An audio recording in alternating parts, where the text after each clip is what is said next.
Friends, stop buying plants and do this instead.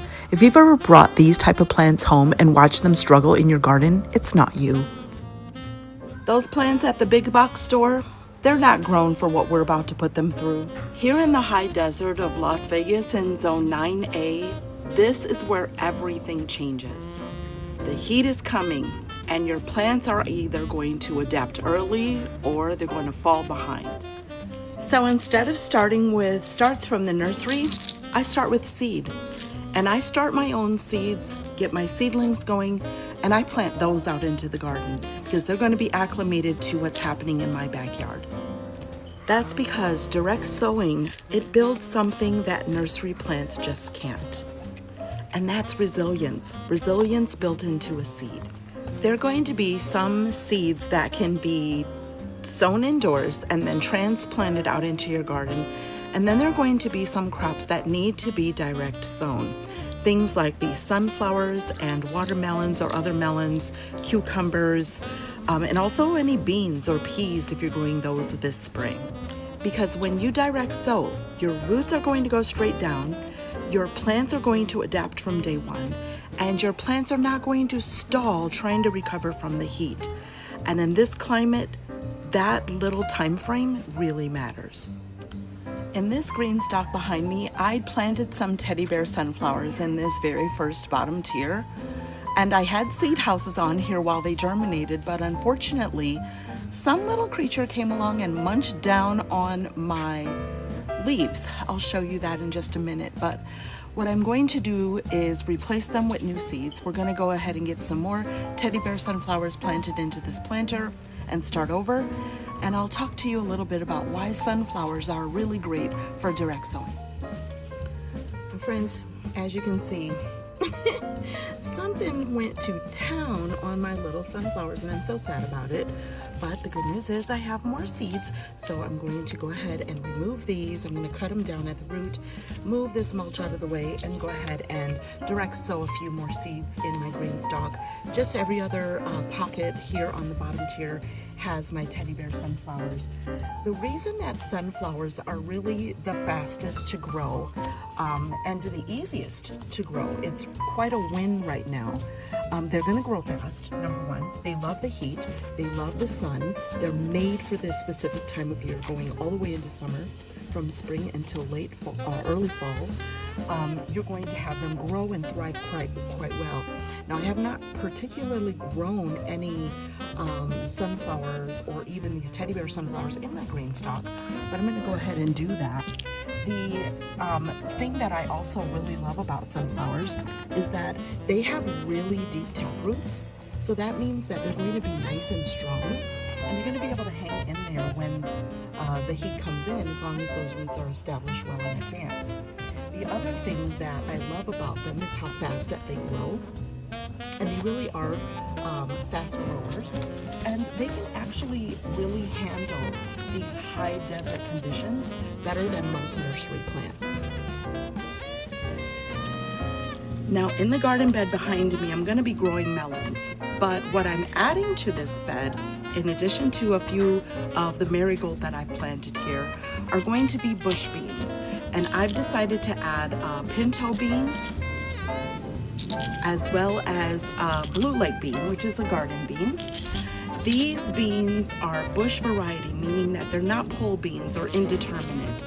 The reason that they're really great for direct sowing is, number one, they go great with melons because they're going to put some nitrogen into the soil.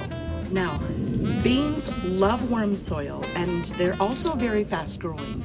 Once they get going, it's a little hard to slow them down. Bush beans particularly are going to give you one big flush as opposed to continuous harvest. So this is the type of thing that I will be succession planting. Once these come up and they've been established for a week or two, I'm going to go ahead and add a couple of more beans in between, and that way I'll have a flush, and then that will come out, and then the next one will be ready to go. And I'll continue to succession plant through the summer as long as the plants are not struggling from our incredible Las Vegas heat and dry weather. Now, in this garden bed behind me, on these beautiful red trellises, I'm going to be growing some squash. Squash is another fantastic spring and summer crop that is best direct sown. I've selected 4 different varieties. I'm going to have one growing up on each side of these trellises.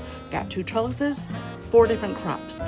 We're going to be growing some salad slicer cucumbers, some pickling cucumbers, some early straight neck squash, as well as some Milano de Nero, I believe is the name of the zucchini. It's considered a smaller zucchini, which I thought would be great to have grow up these trellises, as these are not incredibly large trellises, but they're big enough to grow these things. These are really going to be the best as a direct sown crop. Squash are always better direct sown because they have sensitive roots, and that is something you don't want to disturb in terms of transplanting. Transplanting them means that the risk of disturbing the roots is higher. So by direct sowing it, you don't have that risk at all because those roots are going to go straight into the soil. Also, as I mentioned, you won't have transplant shock, which could possibly stunt the growth of your squash. And they're going to be stronger when they're already in place in the garden. So they're going to be a little stronger, a little more prolific, and be able to withstand this heat. Again, one of the biggest reasons for direct sowing a lot of the seeds that we're going to be direct sowing in the garden over spring and summer in zone 9A in the high desert is establishing those roots while it's still cool enough, direct sowing them in so that they're grabbing on to the environment and adapting well, and that they will be able to really hang in there when these temperatures start to raise over 90 degrees.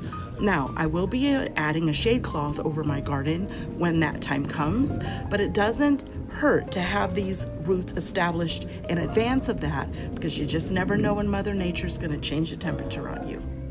Sunflowers are amazing. They handle high desert conditions better than most nursery plants. And beans, I'm planting red yard-long beans and Kentucky Wonder.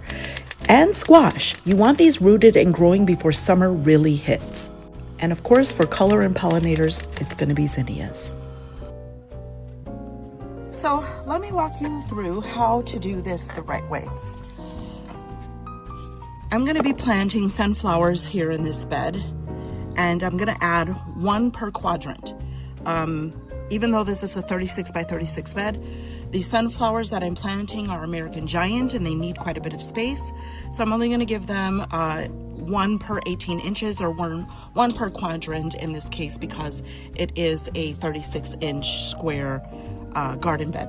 Now, you want to plant your seeds about 2 to 3 times the size of your seeds in terms of depth. So 2 to 3 times their size deep.